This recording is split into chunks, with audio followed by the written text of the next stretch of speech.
Hello friends, आज मैं आपके लिए मुद्रा एवं बैंकिंग जिसमें मैं आपको आज बताने वाली हूँ रिजर्व बैंक आरबीआई के बारे में। तो आरबीआई क्या है? केंद्रीय बैंक है हमारा।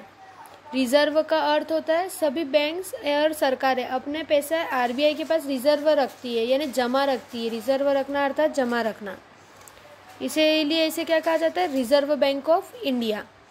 तो इसकी आवश्यकता क्यों थी? किसी भी देश में फाइनेंशियल स्टेबिलिटी के लिए और डेवलपमेंट के लिए, मतलब वित्तीय स्थिरता और विकास के लिए हमें रिजर्व बैंक यानी केंद्रीय बैंक की ज़रूरत थी। तो हमने आरबीआई को हमारा केंद्रीय बैंक माना।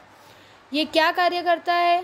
फाइनेंशियल स्टेबिलिटी के लिए और डेवलपमेंट के लिए डिमांड ऑफ मनी और सप्लाई ऑफ मनी को नियंत्रित करता है, मतलब मुद्रा की मांग और मुद्रा की आपूर्ति को नियंत्रित करता है। अब हम इसकी हिस्ट्री के बारे में थोड़ा जान लेते हैं। तो देखिए फ्रेंड्स, इसकी हिस्ट्री के बारे में मैं आपको बताती हूँ कि इसका गठन 1926 में हुआ था। 1926 में एक आयोग बनाया गया था। उस आयोग को रॉयल कमीशन भी कहा जाता था क्योंकि ब्रिटिश शासन में बनाया गया था। इसे हिल्टन यंग कमीशन भी कहा जाता था, यानी हिल्टन यंग आयोग भी कहा जाता था। क्यों कहा जाता था? क्योंकि इसका जो चीफ था वो हिल्टन यंग था। ठीक है, ये किस लिए बनाया गया था ये आयोग? भारतीय मुद्रा एवं वित्त के नियंत्रण को किस तरह से किया जा सकता है उसके लिए बनाया गया था। इसने अपनी रिपोर्ट कब दी थी? ब्रिटिश सरकार को दी थी, जो कि एक्ट बन के दी गई थी, आरबीआई एक्ट 1934 में, मतलब रिजर्व बैंक अधिनियम 1934।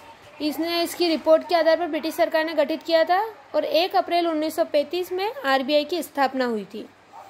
अब आरबीआई का जो इसमें जो आरबीआई की जब स्थापना हुई थी तब जो पैसा लगा हुआ था वो ब्रिटेन के पूंजीपतियों का था। तो पूंजीपतियों ने पैसा लगाया तो उनको भी लाभ मिलेगा, तो इसलिए लाभांश पूंजीपतियों को जाता था। फिर बाद में क्या, इसका जो कार्य था वो भारत में ब्रिटिश सरकार के लिए कार्य कर रहा था ये, क्योंकि ब्रिटेन की पूंजीपतियों ने पैसा लगाया था। तो हम आगे बढ़ेंगे। फिर 1948 में देश आज़ाद हो गया। भारत सरकार ने नया केंद्रीय बैंक बनाने की बजाय आरबीआई पर ही अपना अधिकार कर लिया और एक अधिनियम के माध्यम से पूंजीपतियों के पैसे वापस लौटा दिए और आरबीआई को सरकारी स्वामित्व में स्थानांतरण अधिनियम के द्वारा आरबीआई को भारत में राष्ट्रीयकरण कर लिया, उसे भारत में विलय कर लिया। तो इसके लिए कौन सा अधिनियम पारित किया था भारत सरकार ने? सरकारी स्वामित्व स्थानांतरण अधिनियम 1948, और 1 जनवरी 1949 को आरबीआई का राष्ट्रीयकरण हुआ। अब मैं आपको आरबीआई के कुछ कार्य बता देती हूँ।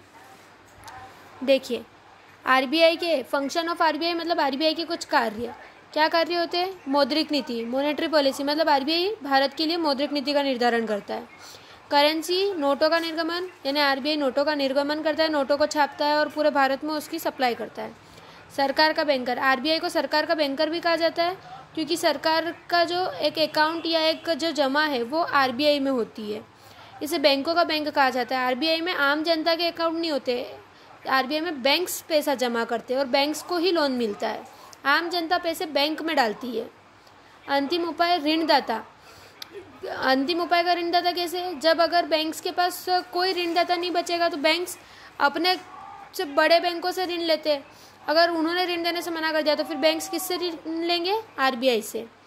इसे लेंडर ऑफ लास्ट रिसोर्ट कहते हैं।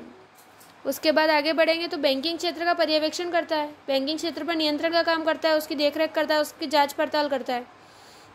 देश की विदेशी मुद्रा भंडार और स्वर्ण भंडार का प्रबंधन भी आरबीआई के द्वारा ही किया जाता है। देश की विदेशी मुद्रा भंडार और स्वर्ण भंडार का प्रबंधन किसके द्वारा किया जाता है? आरबीआई के द्वारा। तो ये आरबीआई के कार्य है और ये आरबीआई की पूरी हिस्ट्री और आरबीआई का इंट्रोडक्शन है। तो प्लीज़ इसे नोट कर लीजिए, ये मोस्ट इम्पोर्टेंट है इकोनॉमी में, अर्थात भारतीय अर्थशास्त्र की एक मूलभूत संकल्पना है क्या? आरबीआई, केंद्रीय bank. Thanks for watching. Please like, share and subscribe.